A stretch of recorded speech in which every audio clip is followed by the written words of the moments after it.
it's Matthew Sturdivant, and I'm here today to dig a little deeper and talk about why I chose to ride the Trans-America Trail. I originally had thought I love reading adventure books, and I'd read all the books on people traveling to South America, from Alaska to Argentina, or around the world. And like all of you, I read and watched Ewan McGregor's journey around the world and the subsequent journeys that he took with Charlie. And after reading all these, it occurred to me that nobody had done a trip on the Trans-America Trail or any sort of major domestic adventure route. And I had just got into motorcycles, so it just seemed like something that wasn't out there, and I wanted to explore. I'm going to just read. So, first of all, I rode the trail and then wrote about it because a publisher. I had a really funny meeting with the guy, and I was thinking I was having a crappy night, and then I met this guy that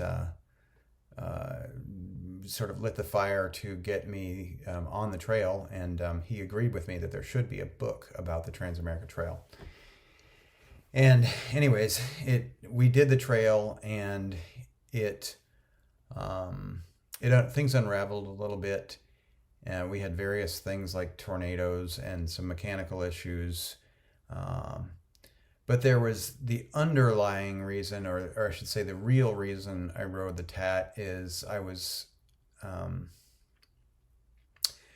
had been having panic attacks for a long time, maybe 2 decades. And I thought that if I went out and sort of faced some fears that I would fix that. And the real experience was that just like somebody with a fear of heights can't jump out of an airplane with a parachute to fix their fear of heights, it took me a long time to kind of navigate my way to what would work to help me with panic, and what finally did work. And now this book it's written. I like adventure books. I'm not a rock climber, but I've read tons of books on people climbing Yosemite or people scaling Mount Everest. I'm not a sailor, but I love adventure books when things go south and people's boats get into trouble and they have to survive.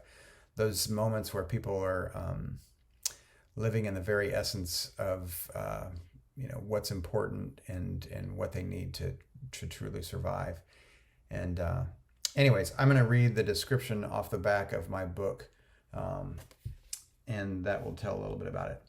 So, Topography of Fear: How Traveling Across America on Dirt Roads Changed My Life Twice. An adventure 8 years in the making about not only navigating 6,000 miles across America on dirt roads, but also navigating a divorce, career changes, addiction, and mental health issues. This story has numerous cringeworthy moments, from traveling to high mountain passes, crawling in claustrophobic caves, to meet fear head on. A deeply personal and often humorous look at phobias, spirituality, and getting along with others. And I wanted to say that the audience for this book, the reason I was mentioning that I read books that are of sports that I don't do, like sailing or rock climbing, is I just love the thrill of adventure, and adventure requires that there be some sort of risk. And so if you're somebody who just wants a story about some people riding on the Trans-America Trail, this is a entertaining story.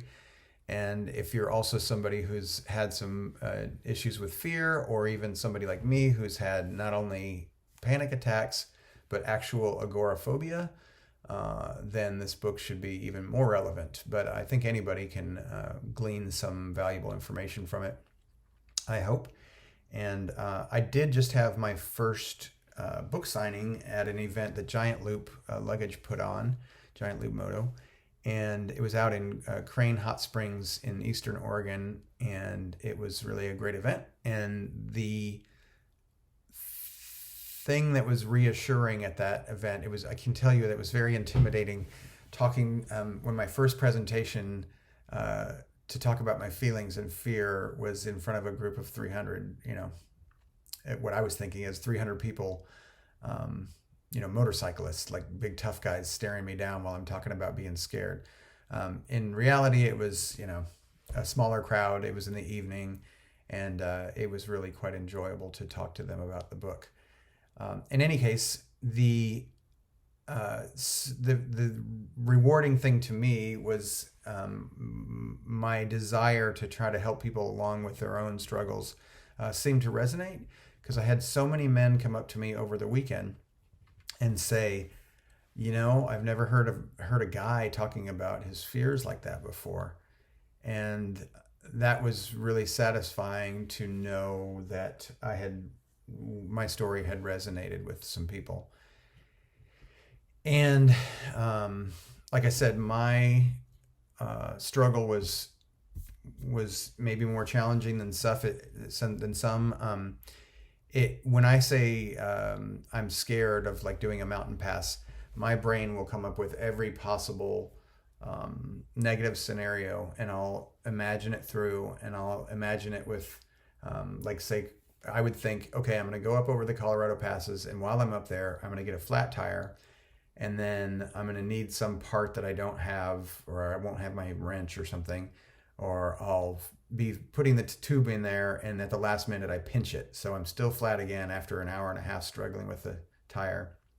And then while this is happening, a thunderstorm will roll in, and then I'll be hypothermic and just won't be able to get off the mountain.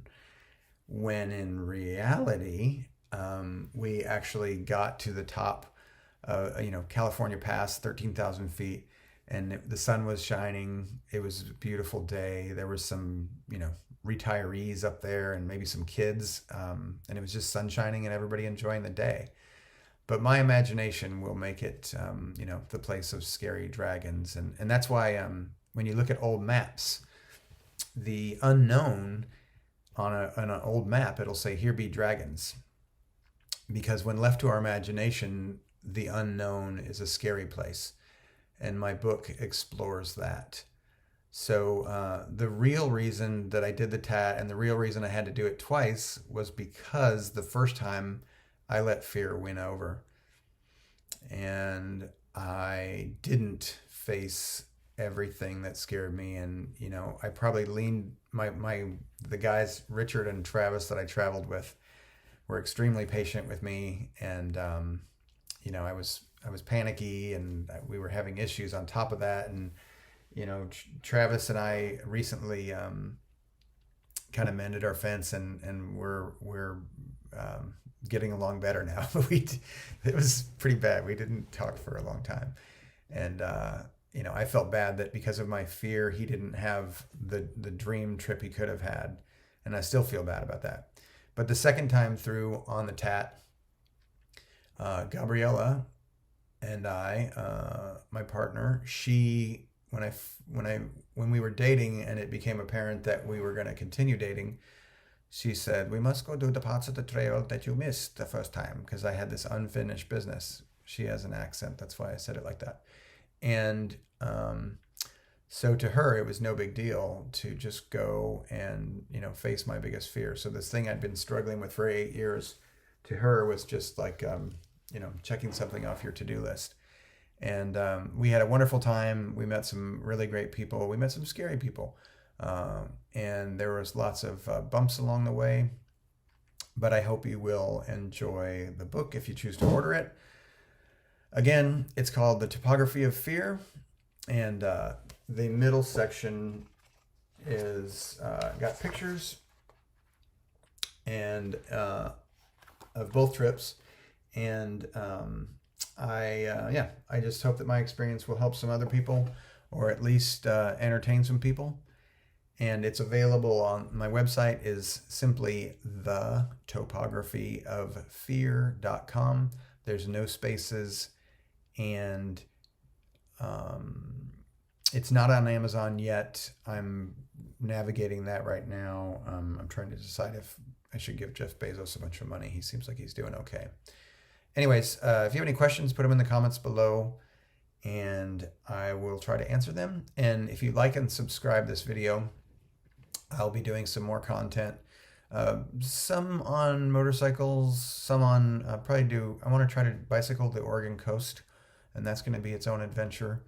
And but any other questions or any other topics that you guys want me to cover, I do a ton of camping, and I actually work in the outdoor industry, so I spend a lot of time preparing people for their own adventures, and I'll be doing a little bit of mountain bike guiding this summer as well. But anyways, good. Thanks for y'all listening. And like I said, like and subscribe wherever those things are, and I'll really appreciate it. And in particular, why I'm doing these videos in the first place.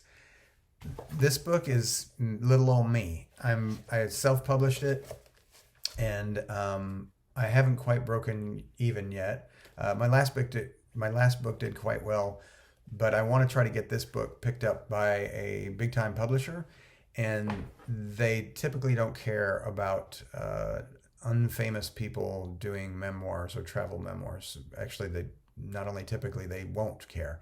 But if I can get an audience of some size, then it'd be a lot easier convincing them to sign me up. So anyways, if you could subscribe, I'd appreciate it. And thanks for listening. That's all I have today. Thanks.